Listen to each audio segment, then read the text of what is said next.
Hey, everybody. It's a big Sunday show for you today. It is. We do not take the weekends off. No way. No days off. Yep. Except Saturday. We're doing what we do. We're doing VC Sunday School. We got This Week in Climate Startups. We're doing it all. Yeah, and this is your 6-month anniversary here. Congratulations on making it to 6 months at This Week in Startups and as an investor at the syndicate.com/climate. We're going to go over everything you learned in the last 6 months and everything we talked about, and then look at your next 6 months going forward, what you hope to achieve as a year one VC. And the audience gets to learn with you. If you've ever thought about becoming a VC, Molly's first year is your roadmap. Absolutely. And then we have another awesome edition of This Week in Climate Startups. I sat down with Zora Chung and Stephen Chung from ReJoule, a startup that has developed technology to evaluate battery health and help create a used car market for EVs. It's going to be a great show. Stick with us. This Week in Startups is brought to you by Bubbles. Guess what? You don't have to be in back-to-back calls all day or get continually pulled into quick syncs. By using Bubbles' async collaboration tool, you can remove a minimum of 2 meetings a week from your schedule. Get your point across with unlimited screen and video recordings for free at usebubbles.com/twist. Brave. Brave is an internet privacy company on a mission to protect your personal info online.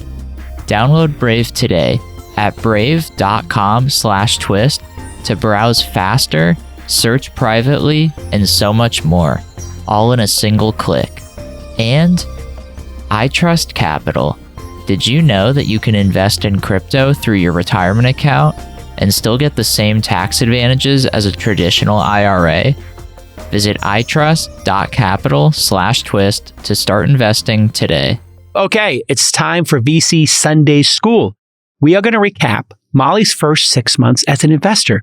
All the things that Molly learned, and anything stand out for you, Molly, that have been like the highlights of these discussions? See. I mean, I've said this on the show before, but I've just basically opened up my brain and a fire hose of information is coming in. And it's I think for me, what has been so noticeable is the way that like some of the skills are really similar, right? It's interrogation, it's pushing for understanding. It's being like, wait, okay, can you back up and say that in a way that my mom would understand as if I were going to write a story about it, but, so that I can actually understand it as an investor. But thinking about things in a pure math way is not only more sort of like specific of a skill than I ever would have expected, but also kind of awesome.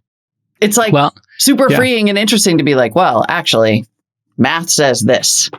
Well, it's interesting, too, because I think you and I both came from journalism and we understand storytelling. We have to deconstruct those stories and then say, hey, does this story check out? Will this actually work when it hits the real world, customers, competitors, et cetera? And so I think that's the part that journalists have to add to their skill set. I certainly had to add it. And a lot of times it's even this morning, we were, 7, 8 in the morning going back and forth on our Slack, debating a specific company saying, hey, what's the CapEx on this? And what will the margins look like? What does the competitive set look like? And it's been just wonderful to watch you learn. And it's like watching somebody learn a complex skill like skiing, golfing, or poker. And so watching you learn, and I think the audience has gotten to benefit from this. I think it's really inspiring for people that it's a hard skill to learn. But if you just do it consistently every day for 6 months, all of a sudden you're good at it. And just watching the conversations and the questions you ask, and then your responses to the questions I ask or other people on the team ask, like, I think you're 85% of the way there. I literally think you got to 85% proficiency in 6 months. Now, I think you came in with 40% proficiency because of your background. At best, yes. No, I think understanding storytelling and being able to ask questions, that started you on second base. But I think you're on third base now. And I think like the next 6 months is going to be you really dialing in, hey, I built this mental framework. I did the math. I made my own little model here on the back of the envelope. Here's where I think this is going to face challenges, but here's why I think it could work, right? And that's should I call this hand or should I raise or should I fold? That decision-making at the final instance, that's the piece that you're going to nail in the second half, I think, of this year. And it's just amazing to me, just, getting to mentor you in this small way it's wonderful for me because it clarifies my thinking. Well, I'm glad because it's wonderful for me because it's such a hands-on education and it's so specific. And what I think I really like about this, and, I knew that there were mechanics of calculating valuation and understanding TAM. And of course, like there are textbooks about it and I read the books and I understand that there are mechanics. What I think I didn't understand is that you can build such a specific mental model and put so many and I love a filter and you can put through so many things. And then I will say the other learning and the thing I didn't expect is how much I would love founders as a class of human. Because say more. What do you love about founders? Because that is what I tell people. The non-financial reason I do this is because I get to hang out with the most awesome group of people in the world, founders. 100%. But what is it that you've learned to love and appreciate? The sheer hopefulness and work ethic and kind of like, I've been saying for, I don't know, a decade or two that every child is hope. I have this sort of like offhanded phrase. Like people are like, I don't know if I want to, bring a kid into this or whatever. And I'm like, I had that conversation yesterday with a couple. You bring a kid into the world. It's so up, And I'm like, you know what? Every child is hope. You never know which of them is going. So I've been saying this in this really offhanded way. Like every child is hope and you never know which one of them is going to be the one to find the solution or make the change.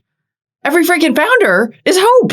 Yes. And then getting to interact with them is completely inspiring because you see how much they are willing to put on the line for an idea, for a concept, for their team. It might just be like so tiny. They've got their friends and family literally invested in their success. Like they want to succeed more than anything. That is so inspiring and incredible to watch. And then also to find myself in a position to occasionally be of any use, like to be helpful to them is an actual honor. Yeah, it's absolutely fantastic. I think you summarized it great. If you think about our previous careers as journalists, and listen, we do that in the first half of the day here, random acts of journalism and commentary. You have to come at everything with a certain level of cynicism and questioning, right? That's kind of built into the job. Okay, I'm probably getting snowed. I'm trying to find the truth here. And so I love that about the job, the detective work of being a journalist. But let's face it, a lot of it has maybe gotten a little too cynical and, the nature of journalism in terms of having to get clicks and it's been a little perverted. I think everybody would agree, especially people who are in journalism would agree. And then you and I as lifers would understand this implicitly. Yeah. Who got the best jobs? Who moved up the ranks? It was the people who got the most clicks, who got the most views, including the two of us, right? So we understand there's a limitation there. But then all of a sudden you're on the other side of the table and you're like, okay, I could criticize these founders. And certainly, there are some who are just outright criminals, frauds, charlatans, insane people, of course. Or who don't want to do the work, right? You do see the ones who don't want to, lazy and entitled. That comes across too. And so it's super interesting to be able to start to pick those out. Oh, yes. Yeah. The lazy entitled group is underreported on, and so then you start thinking about it. It's like we get to spend our day, if you look at the best of founders, the top third or whatever it is, top half, top 25%. I don't know what percentage it is as human beings. But they really want to build something in the world. And just the act of building as opposed to critiquing, which is what critics do, right? I always think about that Anton Ego speech from Ratatouille. It's like one of the most important moments, or speeches in my entire life that I ever heard. And, I'll pull it up here and I'll read it to you. So if somebody could just pull it up, one of the producers, I'll read it.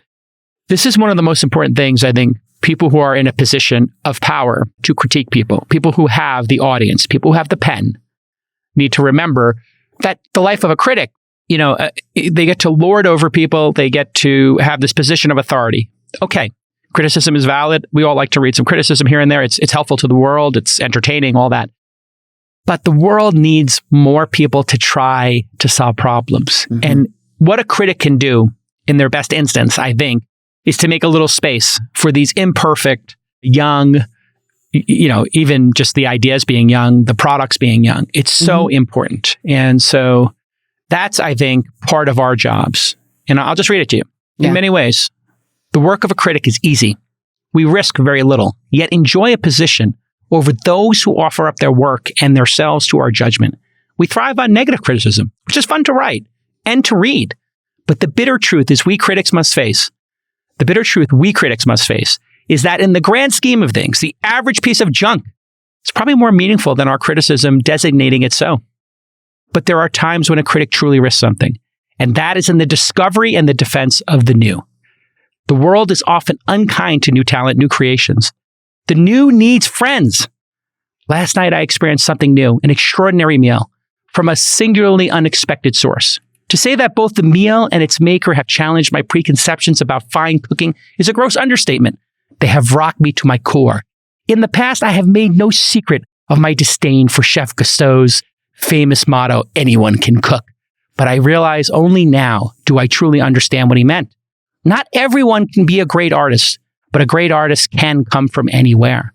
It is difficult to imagine more humble origins than those of the genius now cooking at Gusteau's, who is, in this critic's opinion, nothing less than the finest chef in France. I will be returning to Gusteau's soon, hungry for more.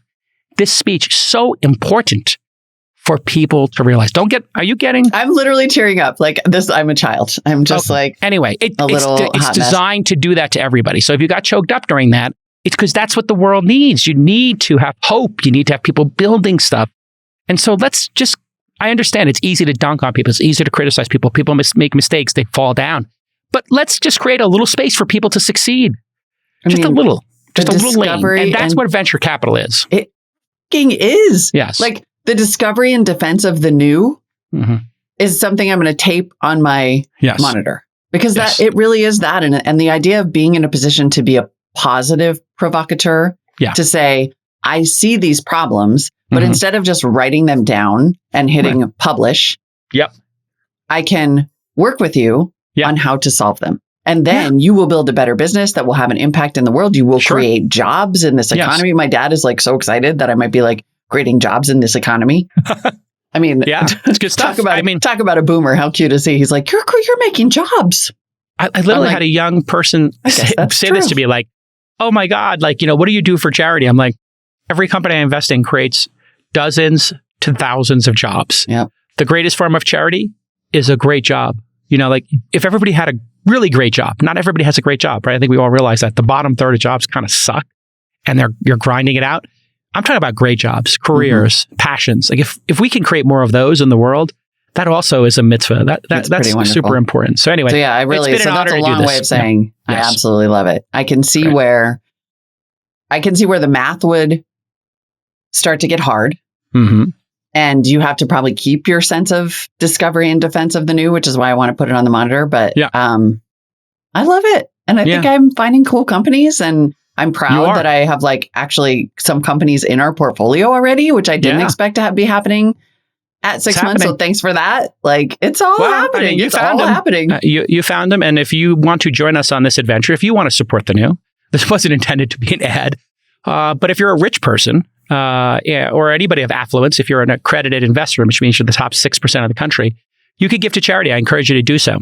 But also maybe think, I could invest $5K or $10K instead of my, $15,000 in first class tickets or business class tickets to Italy this summer, or in addition to it, maybe I'll place a bet on a startup, on something new. And you can go to thesyndicate.com/climate.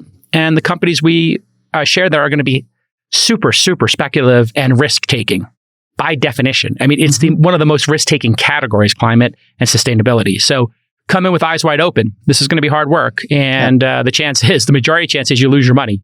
But if you keep investing and you get to a diversity, of diversification in your portfolio, hey, there's a chance you could have outsized returns as well. That's why I wrote a book, Angel. That's why we do Angel.University, and have given $200,000 to charity just by rich people coming to Angel.University and learning how to get richer. So I love, that's like my Robin Hood Squared. Not the stock trading app. No, shout out to Vlad, but my Robin Hood Squared of I'm not robbing from the rich. I'm getting the rich richer and then getting them to donate to charity and to do good things in the world. So virtuous cycle. It's a good virtuous cycle. Anyway. The promise of remote work was more flexibility, more time back, and more freedom. But in reality, many of us are more bogged down than ever. Why? Because of the nonstop messages, emails, and video calls. So let me tell you about Bubbles. Bubbles is an asynchronous collaboration tool that enables teamwork on your time. It's a 3D environment of screen, audio, and video recordings. It combines the best parts of Zoom meetings and Google Docs. It's great for giving designers feedback, product walkthroughs, code reviews, and so much more. Bubbles is free, and it includes unlimited recordings, one-click sharing, and it works in browser. There are no downloads necessary. I was going through the new job board we launched at Inside. So I told my product manager, Alex, walk through the product for me. And then I went through and I gave him video messages back and I put notes on different moments in his video. And I did this all, I kid you not, in under a minute. And there were no meetings necessary and also no more mistakes. Send me your product tour. And if you @Jason me with your bubble, I will guarantee you I will watch it. Use bubbles.com/twist. Go ahead and just send me the bubble to @Jason on Twitter. USEBUBBLES.com/twist. I want you to use Bubbles. It's an awesome product. Great job on that. And then next up is your climate interview, correct? Yeah. Okay. Next up, This Week in Climate Startups. Again, more and more hopeful, incredible. Every founder has hope. In this case, actually, it's a brother and sister. Zora Chung and Stephen Chung have created this company called ReJoule. And it's developed technology. This is so interesting because we're now getting to the place in EV sales where not only are they all over the road, some of them are starting to come out of service and be resold as used cars. And right now, there's not really any way at scale to test the health of a high capacity battery. Like you can test your iPhone battery and see how much like lifetime is left in it. You can't what a great idea. Sort of safely do that for EV batteries or like grid scale batteries. And so they have developed this technology to do this for EVs, particularly with the purpose of identifying and then encouraging a second life for them, figuring out either can it be resold to somebody and they still have, battery life left, or does it need to be recycled? Just it's such an important improving the whole economy. It's just an important moment in time, right? Like we now have enough of these on the road that thinking about their end of life and reusability and retirement or reuse or resale, refurbishing, whatever it happens to be, that you need and the tools confidence, like consumer confidence. If you want to buy an inexpensive EV because it's cheaper than a new one, you need that confidence to know that the battery is not dead, that it's not going to hold a charge. And so you could, this gives dealers the ability to say, yeah, this car is 7 years old, but it's fine. Still got, and this is a hardware and algorithm, if I understand correctly, because I did a little research on this company when I heard you were interviewing them. I'm going to listen along with the audience right now to get educated. Which is what I do on Sundays, by the way. In the morning, I pop open this thing and I go do my workout or whatever, and I listen to Molly's interview. Just so I learn more, because I'm a neophyte in this category. This is an algorithm and a hardware solution. And it can tell, from what I understand, in just minutes, how good the battery condition is. Yeah, exactly. And it's like a little cart. You sell it to a dealership, they roll it around, plug it into the cars, boop, boop, boop. It's just absolutely and then the fantastic. software gives them a dashboard. It's so simple. These are the solutions that I think are so incredible. Like every layer helps, right, with the climate crisis. Like these are the nuts and bolts, the shovels and the pickaxes of this entire economy. Well, I mean, you don't get picked up, and you're not seeing your Uber Eats driver or your DoorDash driver or your Lyft or Uber ride picking you up in a used Tesla yet, or a used EV yet. But that will happen because as Tesla has ramped up production, now they're able to actually start to meet the demand. I think they still have a ways to go, obviously. But as they start to meet demand, people will then stop buying. Rich people, affluent people will stop buying Teslas as their used Teslas as their private cars. I know a lot of people who are rich who are waiting for a Tesla, and they're just like, I got a used model. Literally, my friend who's worth lots of money bought a used Model S just to hold him over until his Plaid was ready or whatever. And this would let those cars then, if they're available, get tested. And then, hey, you might have your DoorDash driver or your Lyft driver pick you up in a Model S. Right. It'd be fantastic. And they could buy it with confidence, right? Yep, exactly. Fantastic. All right, great job in finding this company. Love this company. Yep. All right. Zora and Stephen, brother and sister. Aw, Here I we like go. that. Siblings. Let's support the new. Brother and sister, Stephen and Zora Chung, are co-founders of ReJoule. Welcome to This Week in Climate Startups. Thanks for having us. Thanks, Molly. Okay, first of all, what is it like being brother and sister working on a startup? Do you hate each other yet? Are you cool? Do you have your days? Well, I think the most important thing is that we have different specialties. So I think across the board with any type of partnership, you don't want to have two engineers or two cooks in the kitchen. So my background has been in business. And so when Stephen called me, it wasn't because he thought I was a brilliant engineer, because I barely took any science courses in college. But She's it was not. I'm an honorary engineer. But basically, he needed someone to counter his vision with a pragmatic, practical business vision. And like, I've also previously worked at Walmart and Clorox, where I manage a lot of their business units and even help them start new businesses. So I had a point of view that he knew that he was lacking. And so I think that's been really eye-opening for both of us because we've actually learned a lot from each other.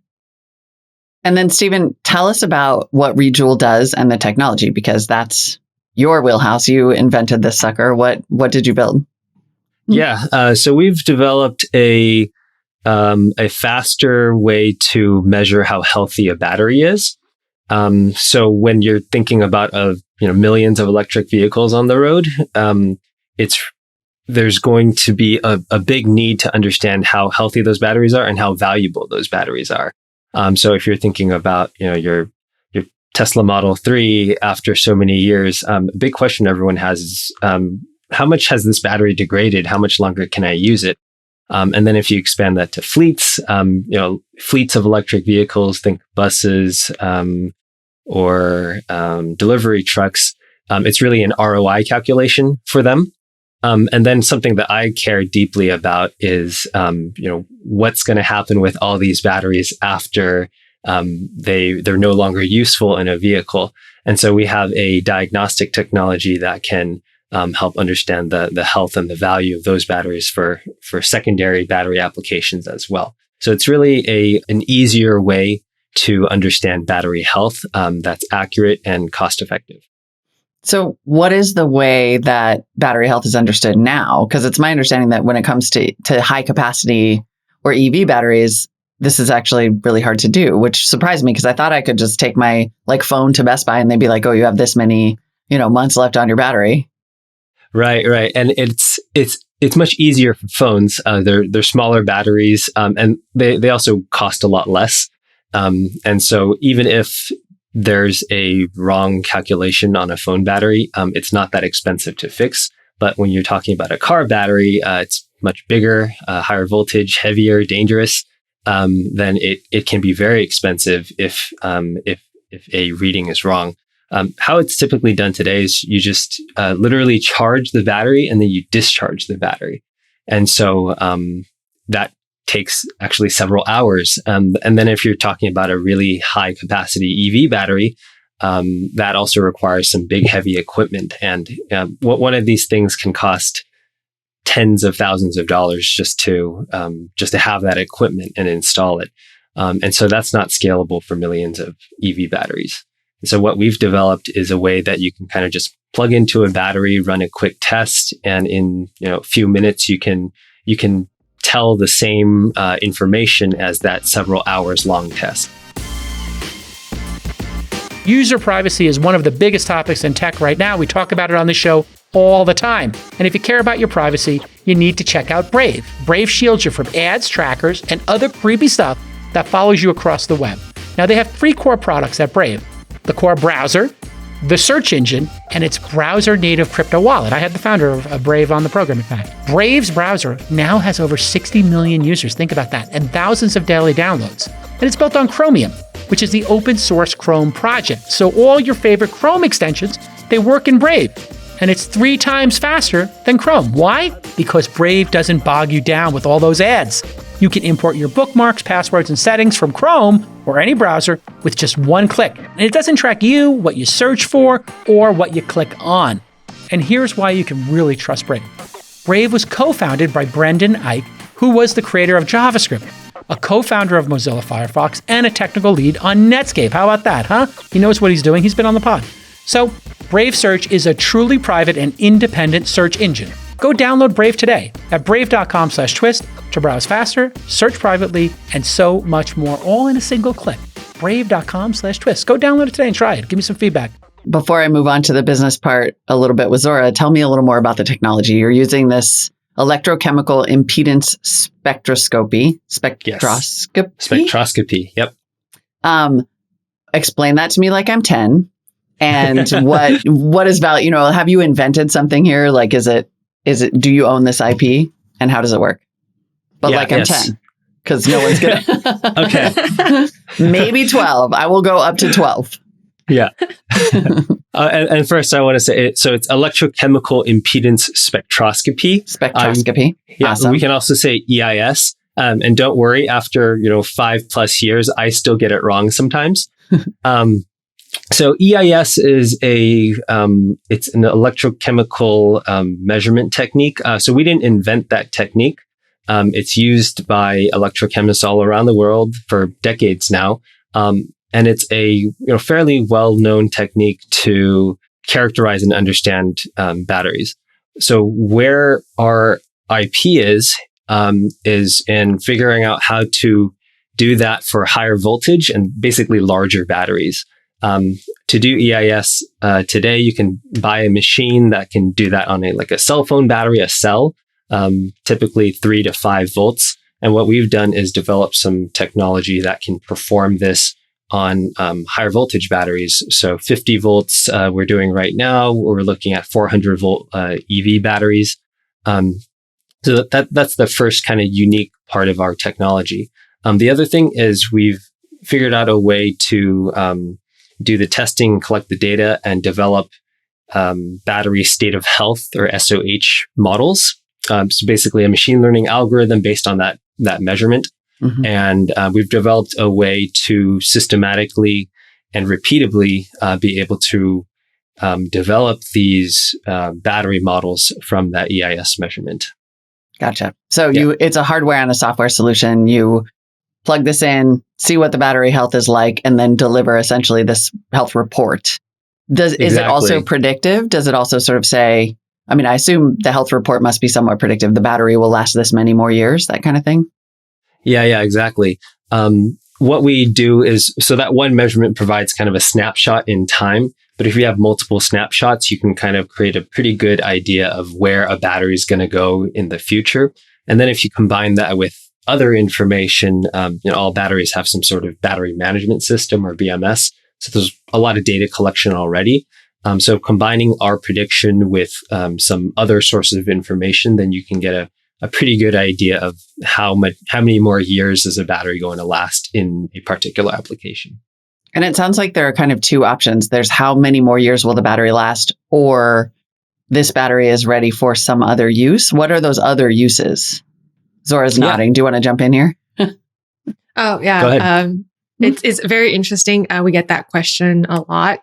And I think a simple answer would be any application that is less stressful than the original one. So if you think about how stressful it is for an EV battery, it probably goes through extreme temperatures.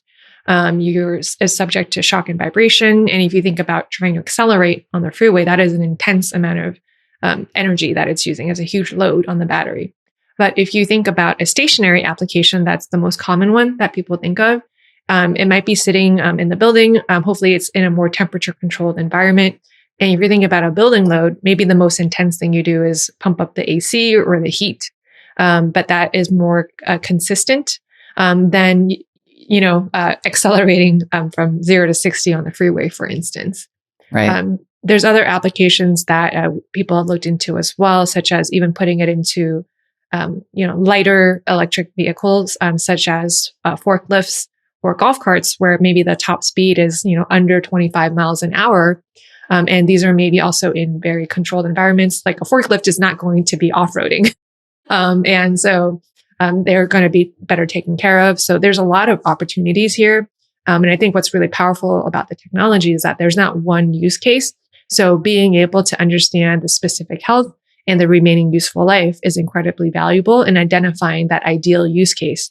Because even in my opinion, if a battery only has 1 year of life left, that could be the best application for a DIY project where you just need to prove out something. Why would you buy a new battery for that? It's a waste of resources on everybody's part. Right. And do these pathways for reuse exist now? Or is this the kind of technology that could enable these pathways for reuse and then keep these batteries that might have a year of life left in them out of, God help us, a landfill? There are pathways, but they're not like official pathways. There's a lot of people doing DIY projects, hobbyists essentially, and there's a few companies who are starting to do this on a larger scale. But it is we see our technology really as, like you're saying, as an enabler something to be able to do this on a massive scale, because we are expecting millions of these electric vehicle batteries to reach end of life, in just a few years. And doing a 10-hour test on each of them just doesn't really pencil out. So having a more systematic way to do this, and a certified way to do this, that's where really what we're targeting. Right. You take your racehorse and you put it out to pasture. Right. If you're listening to this podcast, you probably already have some exposure to crypto. Well, did you know that you can now invest in crypto through your retirement account? That's right. With iTrust Capital, you can buy and sell digital assets from a crypto IRA. This means you'll get some of the same tax advantages as a traditional IRA. iTrust Capital has over 24 of the most popular cryptocurrencies to invest in. And unlike the stock market, you can buy and sell 24 hours a day if you want. The iTrust Capital platform is easy to use, and it only takes a few minutes to create your account. Setting up an IRA is free, and iTrust fees are low. You get a free account and a 1% fee per crypto transaction. So visit itrust.capital/twist to start investing today. That's itrust.capital/twist. Disclosure: taxes and conditions may apply. Fees apply. Cryptocurrencies are a speculative investment with risk of loss. iTrust Capital Inc. does not provide legal, investment, or tax advice. Consult with a qualified legal, investment, or tax professional. I'm not saying I relate to the acceleration burden that one puts on an electric car. I'm only saying they accelerate really quickly. Zora, what's the business model here? Who would be the buyer of this technology? Yeah. Right now, we are talking to a top 10 automaker. And the idea is that this would be deployed actually at the service departments. So while they don't own the dealerships, they would be looking at an enterprise subscription that they would then farm this out. So the paying customer in this scenario would be the automaker, and then the end users are actually the technicians at the service departments. Over time, we see that changing. But right now, with EV penetration, especially in the US being fairly low, and a lot of that control needs to be at the automaker level. Over time, I can also see this going out to like the Jiffy Lubes and AutoZones of the world, where if you think about the service offerings that they have now in an environment where you have 50% of EVs on the road, they will have to expand their offerings. Right. What's the status of the business now? You said you're at 50-volt batteries. You're kind of in proof of concept and piloting stage. Is that right? Yeah. We're doing some commercial pilots right now, actually on 2 continents. So that's really exciting. Aside from just proving out the technology, we're scaling up for that next, the higher voltage battery packs, if you will. So Zora mentioned that we're doing a project with a top 10 automaker. And that's, we're essentially doing a bit of technology demonstration for that next generation product. How important do you think it is to have technology like this to sort of, it just feels like a lot of people would probably choose a used EV over a used ICE vehicle, but they don't have that confidence because we've all had the experience with our phone where the battery just won't hold a charge after a while. Mm-hmm. Yeah. This is incredibly important. And one of the reasons that when Stephen called me about it, spoke to me very much is that if you look at the vehicles on the road, the average age of a vehicle is about 12 years. And since COVID, I've read that is expected to increase. And so most people are buying their cars used and not new. So if we are to really look at EV adoption, mass EV adoption, we need to make this available to people that aren't super wealthy and are mainly focused on buying used vehicles. But that risk is too great right now. There's too much uncertainty. We actually have a funny story. One of our interns bought a used Bolt, and when he asked them to check the car battery, they checked the 12-volt starter battery. And yeah, exactly. Got it. So there's a little bit of an education hill that you have to climb here. Yeah. Yep. How hard is this to do, Stephen? It feels like one of those things. I remember, the first conversation I had with Zora, I was like, wait, I don't understand why this doesn't exist. But it sounds like it is pretty hard to approach these big batteries with a real diagnostic tool. Is it also dangerous? we're making it less dangerous. It's So you know, yes. yes. With any large, high capacity, high voltage battery, there is an element of danger in there. But there's things you can do to kind of build a lot of safety into either the process, the equipment that you use, PPE, obviously. So it's definitely dangerous to do. It's not something that every car technician is trained on. Actually, very few of them actually have any expertise in handling high voltage batteries, or even knowing what to look for. So as you said before, there's a huge education gap that can be addressed. But with a technology like ours, we're trying to make it as plug and play as possible, so that somebody doesn't even need to be exposed to any high voltage. They just plug something into a port, and it's they just press a button, and then this test runs. So hopefully we can get to that point. How intensive is the hardware component? Like in terms of manufacturing and building it, is it expensive? I know that VCs have a tendency to be nervous about hardware. It is hardware, and because we are dealing with batteries and high voltage components, there are some expensive components inside these, but it's somewhere between the cost of making a laptop and making some heavy industrial equipment. It's not the most expensive thing. And one of the really interesting things about our technology is we found a way to do this with essentially off-the-shelf components. So there's not a whole lot of customization that needs to be done. We're building the hardware, but it's essentially just electronics, and it's controlled by software. So it's one of the more, I guess, easy things to manufacture when it comes to clean technology. It's electronics. And the way we're approaching it is as much of it that can be controlled by software, the better. Mm-hmm. And then what does it actually look like? It sounds like it's sort of like a cart, right? Like you just sort of pull it around a lot full of cars maybe, or do they drive into a service center? Like what are the actual mechanics of doing the diagnostic? Yeah. So there's a few different, I guess, looks of the product. The one that we're testing with some commercial partners right now, those are for 50 volt modules, 50 volt battery modules, and that's kind of the size of a desktop computer. Kind of a box with some cables that come out of it.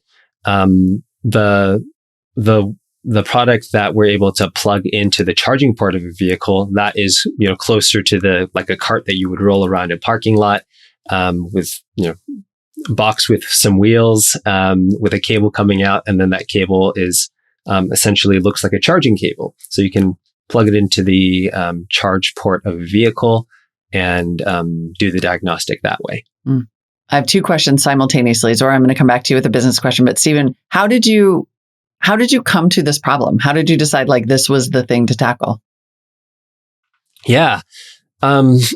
So in sometime towards the end of grad school, I was trying to find different ways to not work on my thesis.